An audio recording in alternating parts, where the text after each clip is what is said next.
Today's lecture we will discuss types of sentence in terms of function.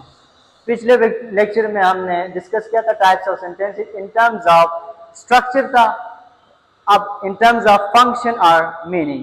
Clear? There are four main types here. The first one is declarative sentence, the second is interrogative sentence, the third is imperative sentence, and the last one is exclamatory sentence. Let's come to declarative sentence. Declarative sentence क्या होता है?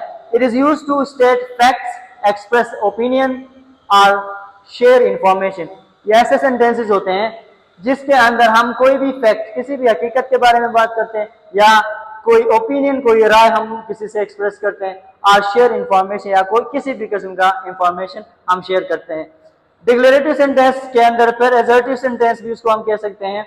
इसके अंदर negative assertive और positive assertive. Positive assertive में यहाँ पे subject plus predicate, predicate के अंदर verb and the rest of the sentence.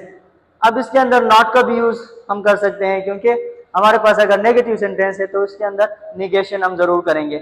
इसलिए डिक्लेरेटिव सेंटेंस के अंदर पॉजिटिव सेंटेंसेस और नेगेटिव सेंटेंसेस आते हैं. क्लियर?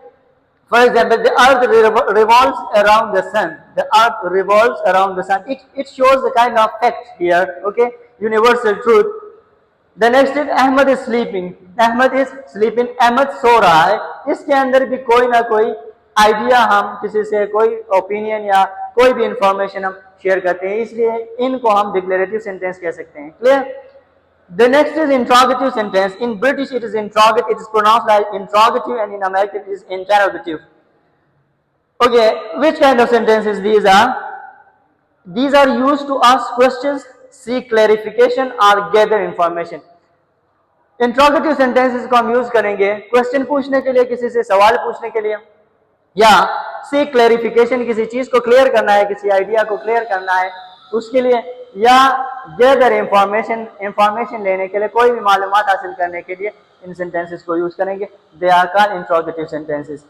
ओके, सेंटेंस के अंदर question words are auxiliary verbs. The sentence will begin with question words are auxiliary words. Question word, for example WH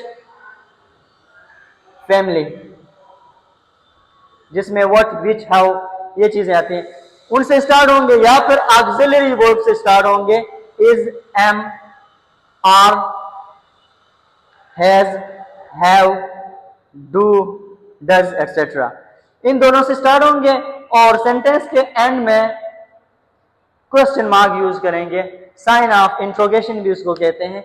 sentence के start में WH questions होंगे, या फिर ऑक्सिलरी वर्ब से सेंटेंस को स्टार्ट करेंगे और एंड में क्वेश्चन मार्क यूज करेंगे. सेंटेंस का एंड यहाँ पे क्वेश्चन मार्क से होगा, जिस तरह यहाँ पे सेंटेंस का एंड फुल स्टॉप से हुआ था, यहाँ पे फुल स्टॉप से नहीं होगा, क्वेश्चन मार्क से होगा.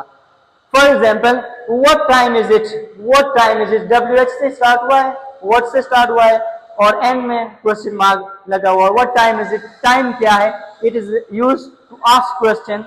The next is did you understand the concept. Did से स्टार्ट हुआ है, ऑक्सिलरी वर्ब से स्टार्ट हुआ है. Did you understand the concept, क्या आपको कॉन्सेप्ट समझ में आ गया. Clear? The next is imperative sentence. Imperative sentence हम किसे कहते हैं? Imperative sentences are used to give command, make request, offer advice और इशू इंस्ट्रक्शन. इंपेरेटिव सेंटेंस हम यूज करेंगे कमांड देने के लिए, किसी को कोई हुक्म देने के लिए, ऑर्डर देने के लिए, एडवाइस के लिए हम इसको यूज करेंगे, किसी को मशवरा देने के लिए, सजेशन देने के लिए, इंस्ट्रक्शंस देने के लिए या नसीहत करने के लिए इन सेंटेंसेस का यूज करते हैं, जिनको हम इंपेरेटिव सेंटेंसेस कहते हैं. For example, okay, now look at the structure here. It often begins with verb. इस सेंटेंस के अंदर सब्जेक्ट से स्टार्ट नहीं होंगे, मोस्टली ये वर्ब के साथ स्टार्ट होंगे. And it ends with full stop, ये फुल स्टॉप के साथ खत्म होंगे. स्टार्ट में मोस्टली इनके वर्ब आएंगे, वर्ब से स्टार्ट होंगे.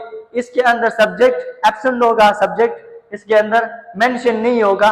For example, close the door. Here close is a verb, close, and door is for example the object. Close the door, it means you open the door whenever you are talking to someone. Like close the door, it means you close the door. The next is stop. Again, the sentence starts with a verb and ends with talking. right? And it ends with full stop here. That's why these are called imperative sentences. The last one is exclamatory sentence. Exclamatory sentence is used to express strong emotions. Strong emotions consist surprise, joy, anger or excitement. Exclamatory sentences वो sentences होंगे जो sentence के अंदर strong emotions को show करेंगे, feelings को show करेंगे. For example किसी सरप्राइज, हैरानगी को शो करेंगे, जॉय को शो करेंगे, खुशी को शो करेंगे, एंगर को शो करेंगे, गुस्से को शो करेंगे या एक्साइटमेंट किसी हैरानगी को शो करेंगे. Now the structure it often begins with what or how. इस किस्म के सेंटेंसेस में एक्सक्लेमेटरी सेंटेंसेस के स्टार्ट में हाउ और व्हाट का इस्तेमाल ज्यादा होगा और it ends with an exclamation mark. ये एक्सक्लेमेटरी और एक्सक्लेमेशन मार्क से ये खत्म होगा जो मार्क यहाँ पे मैंने मेंशन किया है. सेंटेंस स्टार्ट होंगे व्हाट और हाउ से और एंड होंगे एक्सक्लेमेटरी मार्क से. अब एक्सक्लेमेटरी मार्क से खत्म होंगे, लेकिन कुछ सेंटेंसेस ऐसे भी होंगे जिसमें हाउ का इस्तेमाल नहीं होगा. फिर भी यहाँ पे मैंने ऑफन वर्ड यूज किया, इट ऑफन बिगिंस. यहाँ पे भी ऑफन, अक्सर ये क्या होते हैं, ये वर्ड से स्टार्ट होते हैं, ये व्हाट और हाउ से स्टार्ट होते हैं most of the time. So these are all about the types of sentences in terms of functions, not the structure. I hope you understand it.